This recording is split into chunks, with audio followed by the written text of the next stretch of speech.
حملوں اور قتل کی دھمکی دینے والے ٹرمپ کے ہوش ٹھکانے آ گئے۔ تہران سے مذاکرات کے لیے پر امید۔ امریکی صدر نے ایران سے متعلق فیصلہ 2 ہفتوں کے لیے مؤخر کر دیا۔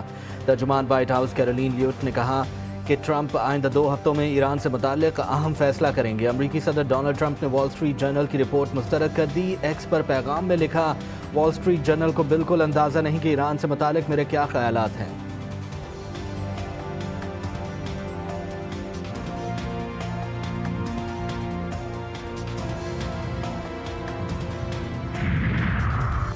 فیلڈ مارشل عاصم منیر سے اقوام متحدہ میں پاکستان کی مستقل مشن کی نمائندہ سائمہ سلیم کی ملاقات۔ قوت بصارت سے محروم سائمہ سلیم عالمی سفارتکاری میں مقام رکھتی ہیں۔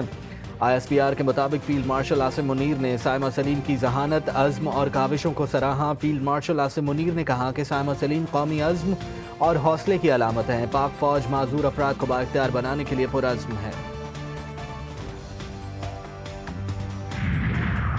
اور بھارتی میڈیا ایک بار پھر بالی ووڈ موڈ میں آ گیا۔ فلمی ڈائیلاگ بولے جا رہے ہیں۔ وزیر دفاع خواجہ آصف کا ایکس پر پیغام، لکھا بھارتی میڈیا پر فیک نیوز کی بھرمار ہے۔ ایسی کہانیاں بیان ہو رہی ہیں جن کا کوئی وجود نہیں۔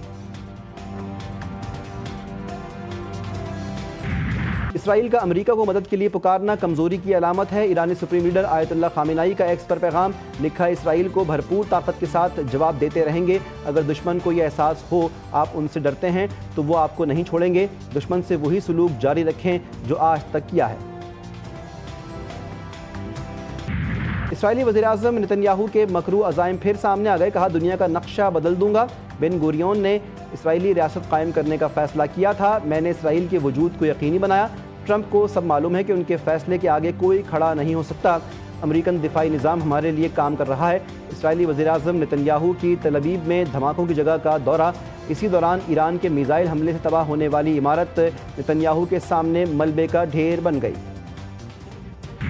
ایران نے اسرائیلیوں کو ڈیمونا سے انخلاء کی وارننگ دے دی۔ ایرانی حکام کا کہنا ہے کہ یہ اقدام ممکنہ جوابی کارروائی کے پیش نظر اٹھایا گیا ہے۔ اگر اسرائیلی جارحیت جاری رہی تو بھرپور رد عمل دیا جائے گا۔ ڈیمونا وہ مقام ہے کہ جہاں اسرائیل کی حساس جوہری تنصیبات واقع ہیں۔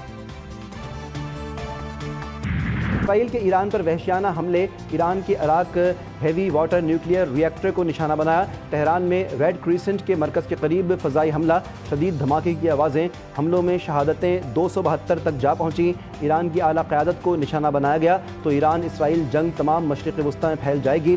عراق کے اہم مذہبی رہنما آیت اللہ سید علی سیستانی نے امریکہ اور اسرائیل کو خبردار کر دیا۔ کہا کہ ایران کی اعلیٰ قیادت کے خلاف اس طرح کا کوئی بھی اقدام جنگ میں مزید شدت لے آئے گا۔ امریکہ ایران اور اسرائیل کے درمیان فوجی مداخلت سے باز رہے۔ روس نے امریکہ اور اسرائیل کو خبردار کر دیا۔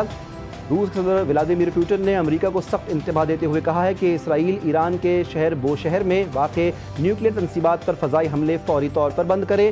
نیوکلیئر تنصیبات پر روسی ماہرین ایران کے ایٹمی توانائی کے منصوبوں پر کام کر رہے ہیں۔ روس اور چینی صدور کے درمیان ٹیلی فون پر رابطہ، ایران پر اسرائیل کے حملوں کی مذمت، خطے کی کشیدہ صورتحال میں کمی پر اتفاق۔ کہا کہ اسرائیلی اقدامات اقوام متحدہ کے چارٹر کی خلاف ورزی ہیں۔ ایران کے جوہری پروگرام سے متعلق مسائل کا فوجی حل نہیں۔